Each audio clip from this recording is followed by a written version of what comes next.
How's it going, everyone? How have you been? I'm here with you today because an exciting phenomenon is happening right outside that window right now. As we speak, the temperature today, February 19th, is pushing 70 degrees, 65, 70 degrees. And for the last couple days, last 5 days or so, it has been 50, 60 degrees all day long. And we've gotten a good amount of rain. Now, anyone who knows what they're talking about when it comes to the field of herpetology already knows what I'm getting at. It is time for the first herping trip of the year. I cannot wait. The first herps that actually make their way out of brumation, which is the reptile and amphibian version of hibernating. These animals might hunker down for a few days at a time, and then if conditions allow, perhaps they might move around a little bit.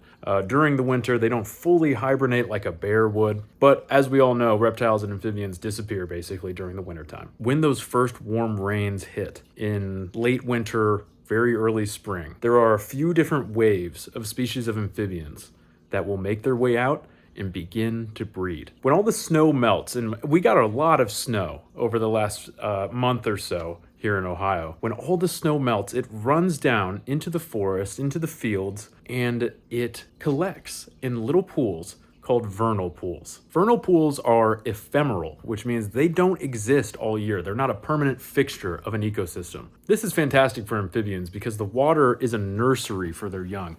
They absolutely must lay their eggs in the water, and the larvae, the tadpoles, the juvenile salamanders, they absolutely must spend the beginning of their lives in the water. When in an ecosystem filled with water, what's the one animal you would expect to see?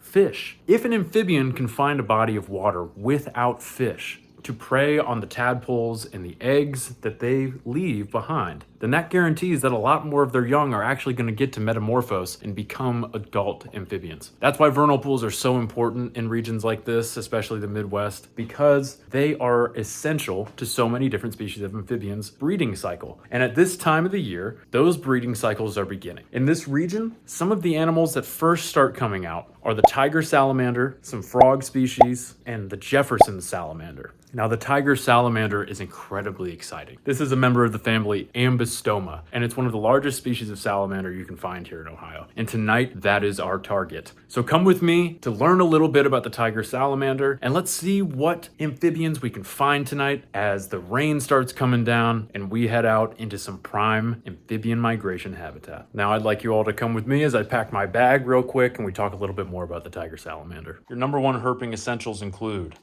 a flashlight of some kind. I like to take a headlamp. Headlamps are great, and a nice flashlight also helps if you want to do any filming of your animals, taking a picture, and obviously just identifying them because we're doing a lot of this at night. We're going out in the rain. Rain makes for great amphibian conditions, but it's not the most fun to hang out in. So make sure you bring some nice water-resistant clothing. And I would honestly, even if you're not stepping through mud and creeks, I would make sure you wear a nice pair of waterproof boots or shoes. I've got a really nice pair of rubber boots. I really suggest that you wear the proper footwear when going herping. If you herp frequently, you might want to wash off your boots between trips as well. It's important that we don't spread any sort of bacteria or anything like that from habitat to habitat that could wipe out the really sensitive animals that we're looking at today. Amphibians, as I've discussed before, exercise something called cutaneous respiration. So amphibians like frogs and salamanders breathe like you and me through their lungs, but they also possess the ability to breathe through their skin. It's not as simple as literally breathing, but without getting too into the nitty-gritty of how this actually works, basically carbon dioxide is able to diffuse out of the amphibian's skin and oxygen is able to diffuse into it. This happens extra when amphibians are underwater. Take a look at the eastern hellbender and how it's covered in really loose, baggy folds of skin. This is because they're trying to increase the surface area of their skin so that they can absorb the most oxygen possible. And they won't have to come to the surface and take a gulp of oxygen in order to breathe. All amphibians actually have this ability. Some of them just exercise the capability to cutaneously respirate to different effectiveness levels than others. I would make sure that you bring snacks and some water. These herping trips can be long, a lot of walking. It takes hours oftentimes to get good results. So you're gonna wanna make sure that you're prepared to be comfortable on your trip. Finally, another great tool to have at your disposal, but not a must-have for herping, field guides. Field guides and critter containers. As I said, the delicate skin of amphibians makes so that you don't wanna hold them too much. You don't wanna be rubbing your hands all over them. It might be nice to observe your amphibian from a little clear container where you know that they're not gonna be able to escape, but you don't gotta touch them with your oily hands. And if you ever find something you're unaware of the classification for, a nice field guide that contains classifications from your area can really help you out, especially with pictures. This, I do believe I have everything I need for a good herping go bag. And Phil, I will see you later, buddy. It's time to get out of here and get ready to hit the road. First, my buddies and I with the Herp Club are going to go to our meeting. We're going to talk about amphibian migrations tonight, actually, as we'll be taking the whole club or, more members of the club out to this territory later on in the spring. And then we're going to hit the road. So I will see you at Herp Club, and I cannot wait. So over a short span of time, I walked on up the hill, bag and boots in hand. We headed to our meeting. It was a success. We taught everyone all sorts of fun facts about amphibians during their breeding migrations. And then we arrived on scene and immediately got to work. For 2 lined in a red bag. Are you? Yes. I think it's that is not. Yeah. It's a cool one. All right, well, that didn't take long. We've just pulled up and we're already getting some great spotted salamander action. I cannot wait to see what comes next. Let's take a trip up the road and let's see if we can find those tiger salamanders. At this point, about 20 minutes into herping, it was becoming incredibly clear to us that no matter whether we would find the tiger salamander tonight or not, this trip would be a success. We had arrived right in the middle of a spotted salamander breeding movement. The most difficult part about coming out here and doing a little herping is that the weather sucks and there are dead amphibians everywhere. It is a shame that these little guys are getting squashed out here on the road. They have to cross a lot of very quick roads and they end up getting squashed because folks just don't see them. I hear some thunder rolling in. Hopefully we don't find too many more squished sows. We already saw a squished spring peeper as well. It's a shame, but we're gonna get back to it. This is a spotted salamander. We got a couple of them. And these are my favorite members of the ambystoma family.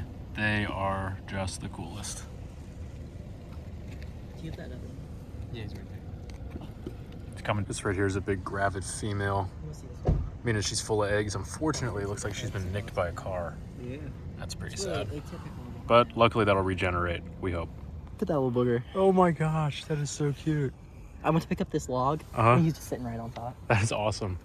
So when I say the ambystoma family, I'm talking about the family Ambystomidae, to which the North American mole salamanders belong. The mole salamander family is what we're after here tonight. And the reason we're making such a big effort to come out here and search for these guys tonight is because after the breeding migrations, which happen in late February and early March, these guys disappear for the rest of the year. They live underground, hence the name mole salamander. So this is your one chance to find the family Ambystomidae out and about. We're incredibly excited. We're up to about 5 or 6 spotted salamanders already. Hopefully we get those tigers. All right, I just spotted something. First anurin of the night, first frog. Oh, check that out. Even got a theatric entrance there with the thunder behind us. This is a little spring peeper. These guys are so cute. They're gonna start calling a lot here in the next couple of weeks. The good fortune did not stop coming our way. First, we found 1 spotted salamander. Then we found 5. Then it was 10. Then it was 20. Then it was 30. The number just kept getting higher and higher. The spotted salamanders were absolutely everywhere, and the other species of amphibians weren't being too shy either. That's a cool one. Let's see that. That's a really good one. Yeah. Some green on them. It's like almost better on the camera. Actually, I'm getting that too. You can see the green better on the camera. That's a cutie. This one has some spectacular coloring. They're almost like splotches or big blobs of paint on this guy. They look awesome. If I could, I would take this one home. This would be so good. And that's a shame. It is kind of crazy. That's a shame right there. It's another species of salamander. Smallmouth salamander, another member of the mole salamander family. But he is deceased. What a shame. Yeah. I'm doing some looking through the woodland here on my own, and I just spotted somebody. It's not a tiger salamander, but it is another spotted. That'll do. That will do. Doesn't say Our buddy no. Anthony has never seen a black rat snake, and here on February 17th, there is a black rat snake shed on the ground. They're trolling me, man. Yeah. They're trolling me. Yeah. They really do just freeze. Hey, that looks familiar. That's a little gray tree frog right there. Much more gray coloration than ours at home. But that's still pretty cool. Was not expecting that. We're gonna let him go on his merry way. He is not moving a lot, but that's okay. Night, buddy. Now we're down in some wetland habitat. And I just got another peeper here. This looks like a gravid female, potentially. Pretty exciting. This is one of the ladies that'll be looking for a fella calling soon. Pretty cute. The rain sets in. Well, we made our way to the pools, and we have a breeding ball of spotteds right here. I'm seeing, what, 2, 3, 4, I'm getting 5, like 7 or 6, 8. 7. About 7. The rain starts. Wow, the rain is Wow. setting in. Gotta get soaked. No tennis shoes. This is a good tiger breeding pond. Like a ridiculous one. All right, guys, we've been led back to this little pond full of diving beetles and spiders and a breeding ball full of spotted salamanders. This is so tough. So there's one female in there that a bunch of fellows are after right now. Pretty crazy phenomenon to get to see.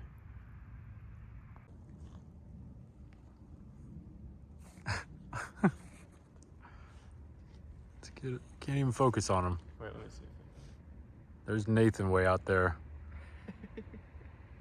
We did find a cool pond to check out, hoping to find some tiger salamanders, but alas, they're not here. But there's a Nathan.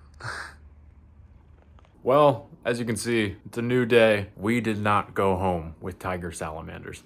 We ended up seeing so many spotted salamanders. We found the gray tree frog, the leopard frog, some spring peepers, and the dead smallmouth. So while we didn't find our target species, we did find a plethora of others that I was incredibly happy to be around. The spotted salamander is my favorite species in Ohio, maybe in America, maybe in the whole world. I don't know. I feel a very special connection to that animal. I love it a ton. I don't play about the spotted salamander. No, I don't. So we may not have found our target species, but the spring season is young. And these amphibian migrations are going to continue for the next couple of weeks. And we are going to be sure to be getting out there and trying again, seeing if we can find the tiger salamander and whatever else is coming out at this time of year. And I absolutely can't wait to show you some more. So I'll see you very soon in our next installment of Spring Herping in 2026. And until then, I've been the Collegiate Creature Keeper, and I will catch you next time.